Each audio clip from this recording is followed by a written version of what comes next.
This episode is for anyone who's ever said, they're a good person, they're trying. Or they had a hard childhood. Or they're not always like this. And you know what that is? Your dating potential, not reality. It's the classic heart versus head debacle. By the end of this, I want you to know how to tell if someone is truly growing or if you're falling in love with a future that never comes. Welcome back to the Touch My Health podcast. This topic is tender because people don't want to feel stupid, but it's common, and it's not stupidity, it's hope. Hope is such a strong feeling, and it serves such an amazing purpose, but it can also lead the heart astray. So why do we do this? We don't usually fall in love with who a person is. We fall in love with who we think they could be if they just fixed one or two things. Dating potential usually starts with a few intense moments. Things like they open up once, they apologize once, they show kindness after harm, they promise change. And you cling to the moment when they were good. It's the vision board trap. Mm-hmm. You fall in love with the version of them you get in between the damage. Because you're trying to build a person out of fragments. So there's a couple of different mindsets or concepts that really put emphasis behind this way of thinking. And one of them is the architect complex, where we see a partner like a fixer-upper house. We see the good bones, but we ignore the fact that the roof is leaking, the foundation is cracked right now. And some people also just love being a project because it means you're doing all the heavy lifting for them. Then there's also the hero narrative. We want to be the one who saved them or finally understood them. If they change for us, it proves we are special. I think it's also because we want to be the exception. So have you ever seen that movie? He's just not that into you, I think is what it is. Uh-huh. We don't want to be the rule. We always want to be the exception. We want to be the one person who was so special, so patient, that they finally changed for us. And it's really, at the end of the day, it's an ego trip disguised as romance. And lastly, the fear of starting over. It's easier to romanticize a maybe than it is to accept a no and go back to being alone. This is for you, the viewer. Have you ever told yourself, if I just communicate better, if I love them harder, if I'm more patient, if I stop triggering them, that's not a relationship, that's a project. And I hate that whole if I stop triggering them. Like, that's not your job. Yes, you can trigger someone and not know it. I mean, intentionally triggering somebody, yes, is harmful. But in this situation or in that type of thinking, I don't feel like they're actually triggering on purpose. When you're telling yourself, oh, if I can just stop triggering them, it's probably walking on eggshells. And they are gaslighting the shit out of you. Yeah. And making you think that it's your fault that they're mad. Yeah, because I think people who are triggering other people on purpose are not in their mind thinking, oh, if I just stop triggering them. No, definitely not. No. And it's really about the typical, I'm dating the what if they change. I'm dating their potential person. Yeah. So what's the difference between someone who's growing and someone who's just talking? How do you know if you're looking at your future person or just a permanent bench warmer? Could they be your star player, or are they always going to be a bench warmer? Because everyone has potential, right? Yeah, but patterns. You have to look at patterns. And potential is words. Patterns are receipts. So here's the difference. Potential is a promise, but a pattern is a receipt. Potential lives in the future tense. It's a lot of, I'm working on it and soon. And it's all talk, no walk. Yeah, potential is all words. Patterns are receipts. If they've been working on their communication for 2 years and you're still getting one-word texts when you're upset, that's not potential. That's the pattern. Yeah. So think of it like this too. Do they change when you cry or when there are consequences? Do they apologize and then repeat? Do they get better for 2 weeks, then reset? Do they take accountability without blaming you? If the pattern stays the same, your hope is doing the work, not them. So think of it like this. Do they change when you cry or when there are consequences? Do they apologize and then repeat? Do they get better for 2 weeks and then reset? Do they take accountability without blaming you? If the pattern stays the same, your hope is doing the work, not them. If the pattern stays the same, the answer is the pattern. Stop listening to the soundtrack and start watching the movie. If the music is romantic but the movie is a horror film, believe the screen. Believe what you see. Yes, believe all of what you see, half of what you hear. Isn't that what they say? That is Something what they like say. that.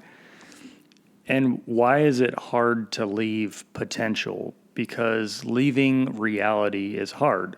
Leaving potential is worse. Yeah, because potential feels like loss. Leaving potential feels like leaving a winning lottery ticket on the counter right before the drawing. You're terrified that the second you walk out that door, they're going to finally wake up, get their act together, and give the perfect version of themselves to the next one. You know, you're not just leaving them, you're leaving that dream. And people don't want to feel like they gave up too early. The what if, it haunts you, it haunts the relationship. And if you feel like you've invested so much renovation time that you deserve to live in the finished house. And again, it goes back to the potential. You're not dating what is, you're dating the what if. Yeah, what could be. Well, it could be. Yeah, which is why they stayed too long. Yeah, but if you're living in a construction zone and the contractor hasn't shown up in 6 months, we stay because we've confused time spent with value gained. We think if we leave, we lose. But staying in a construction zone for 10 years is the real loss. Staying because of potential is how people lose years. And it really makes me think of one of your friends that Which one? the friend that left but then came back and now she's back with this guy that treats her like absolute garbage because she was in that fear of starting over. She had the fear amongst many other things, but a lot of it, like she lived with us for a little bit and we got her out, helped get her out of that situation. And because of that fear of starting over really crept up and now she's back in the same shit situation. You know, for now, it haunts that fear of, oh my gosh, he can change, or he told her that she's changed and overnight. He's changed, overnight. He's changed overnight. Or he's going to work on it. Yeah, it's all smoke screen. It's smoke and mirrors. It's manipulating that person to believe that you've changed, and 99% of the time. Most of the time, that's just not reality. So how do you not become the villain in your own head? You have to stop calling it giving up and start calling it choosing reality, right? Stop telling yourself or making them make you feel like you just gave up. No, you didn't just give up. You just chose reality. You showed patterns of behavior. Yeah. You showed, in the beginning your potential and you trapped us. Yeah. And then nothing happened and you just kept, They showed their true self. They showed who they are so many times that's what you have to believe. You can't keep believing that. You got to stop saying that you're giving up. You're not. You're just choosing the reality. Choosing the real stuff, not the fake Hollywood stuff. Yeah, all the things that they say they've done and changed and all of that. We live in the real world, not the make-believe world. I'm a real boy. So how do we snap out of it? How do we stop the daydream and look at the person sitting across from us? I would say there's like 3 big tests that you could do. First one is consistency test. Are they the same person in stress? Are they the same person around friends? Are they the same person after conflict? Are they the same person when you set boundaries? That's a big You one. know, see how consistent they are, especially in those specific areas. The second one would be an accountability test. This, for me, is a big one. You have to be able to have accountability. But did they say things like, "Okay, I did that," or "That wasn't okay," or "This is what I'm doing to change," without blaming you or making excuses or saying, "Well, because of you, blah blah blah." So accountability is really important. And then third would be repair test. So this is also, extremely important. When there's damage, do they repair with actions? Do they, go to therapy, or suggest like you both go to therapy, or do they change a habit? Do they put boundaries with their own friends and family? Do they become more transparent?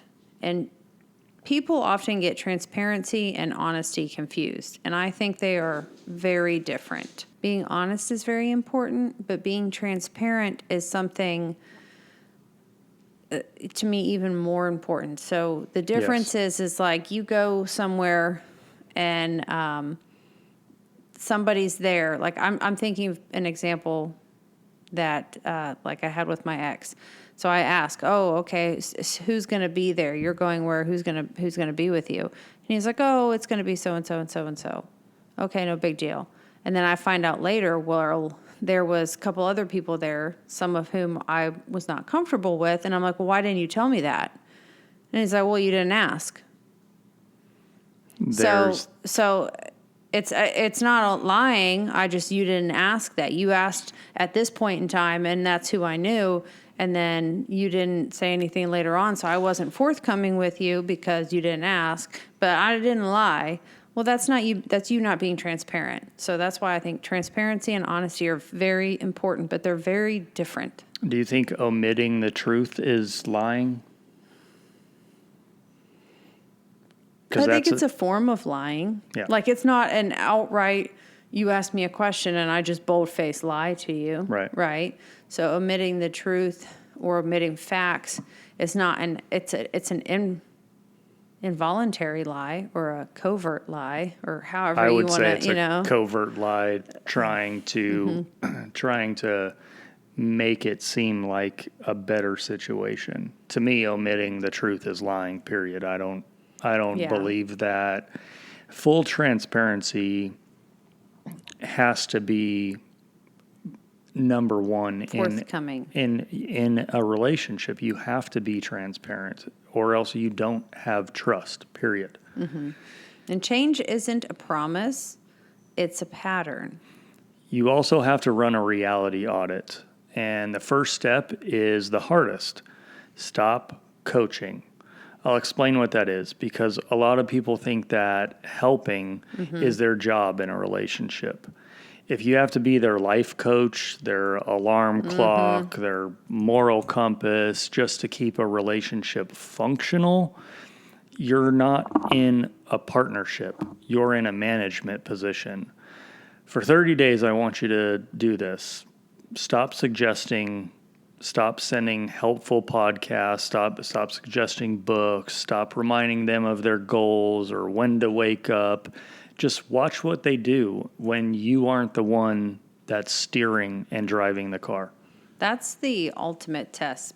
Yeah, because if the car stops moving the second you let go of the wheel, then you were never actually going anywhere together. You were just pushing a broken car up a hill. Your partner should be your co-pilot, not your carry-on luggage. Yeah, there has to be equal parts in a relationship. You can't be the one doing everything. And if you are doing everything, again, that's not a partnership. No. But I don't think it's 50-50 sometimes. No, I agree with that. Sometimes 80-20. Sometimes it's 70-30. Oh, 100%. But it can't be 100% zero all the time. All the time. And if you are experiencing that in a relationship, you've got to speak up. Because I've watched a couple of other relationship podcasts and